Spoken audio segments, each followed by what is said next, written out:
तो क्या भक्त आपसे प्रेम भी कर सकता है? प्रेम ही तो भक्ति है। जिसके मन में प्रेम ना हो वो मेरा भक्त कैसे हो सकता है? सच पूछो तो मैं प्रेम ही प्रेम हूं। प्रेम ही परमात्मा है। किसी से प्रेम करने की कोई विधि नहीं होती, परंतु पूजा करने की तो कई विधियां हैं।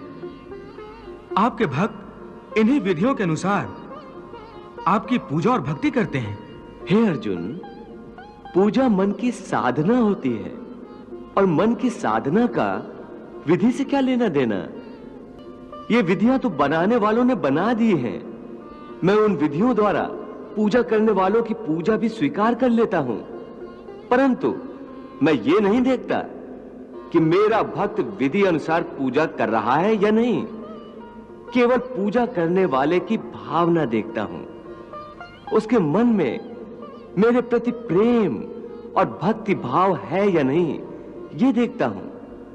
जिस पूजा में विधि ही विधि हो और प्रेम तथा भक्ति ना हो, उस पूजा द्वारा कोई भी मुझे प्राप्त नहीं कर सकता। वाह प्रभु वाह। मुझे संपूर्ण साधने की एक ही शर्त है, मुझ में मन लगाए, मेरा ध्यान लगाए। इस संबंध में एक विचार और है। आपका ध्यान लगाते समय मन में केवल आप रहें और संसार का कोई विचार बाधा ना डाले। इसका कोई तरीका तो होगा? हाँ, एक आसान तरीका तो है, परंतु वो कोई विधि नहीं है, बल्कि एक गुर है, एक योगिक कला है, जिससे ध्यान लगाने में बड़ी सहायता होती है। वो आसान तरीका, वो योगिक कला क्या है मधुसूदन? सुनो अर्जुन, संसार के झमेलों से बचने के लिए मनुष्य एकांत में बैठकर मन को प्रभु के ध्यान में लगाए, क्योंकि एकांत में मनुष्य अपने भीतर झांक सकता है। परंतु ध्यान लगाने के लिए अपने अंतर में झांकने की क्या आवश्यकता है? हे अर्जुन, तुम भूल रहे हो कि परमात्मा का अंश अर्थात आत्मा मनुष्य के भीतर ही वास करती है।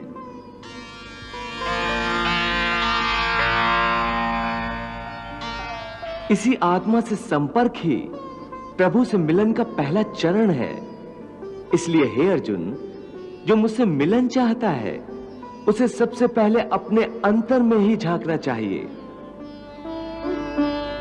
और यह तभी संभव हो सकता है जब मनुष्य का अपना शरीर उसके नियंत्रण में हो। यदि देह काबू में ना हो तो मनुष्य को ध्यान लगाने का उद्देश्य नहीं मिल पाएगा। हे योगेश्वर, ध्यान लगाने का अंतिम उद्देश्य क्या है? ध्यान योग का उद्देश्य परमात्मा से संपर्क करना होता है।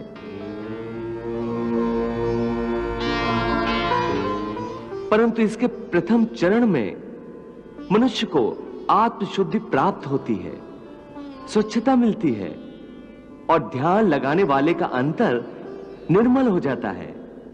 हे अर्जुन, जब तक मनुष्य अपने अंतर की शुद्धि नहीं कर लेता, परमात्मा से ना तो संपर्क कर सकता है और ना ही आत्मा परमात्मा में लीन हो सकती है।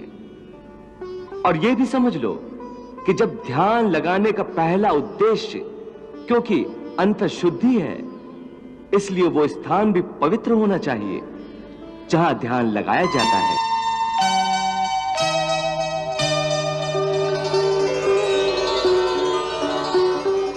हे अर्जुन, मेरा ध्यान लगाते समय मनुष्य को चाहिए कि वो अचल बैठकर अपनी पीठ, सिर और गले को समान और सीधा रखे और अपनी दृष्टि को अपनी नाक के अगले भाग पर इस तरह जमाए कि दूसरी सारी दिशाएं आंखों से ओझल हो जाएं।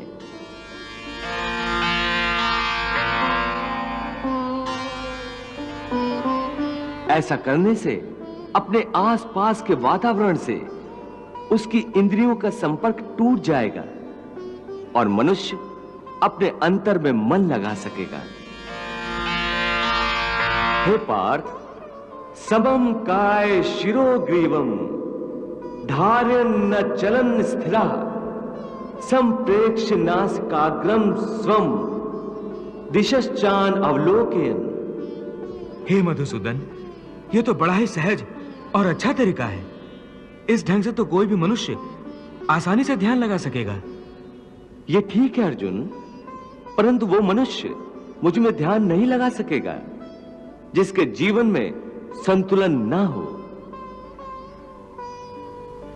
ध्यान लगाने में सफलता के लिए मनुष्य को संतुलन का पालन करने वाला होना चाहिए। मेरे भक्त को चाहिए कि वो ना इतना खाए कि यूं लगे जैसे वो केवल खाने के लिए जीता है, ना ही इतना कम खाए कि हड्डियों का ढांचा बन जाए।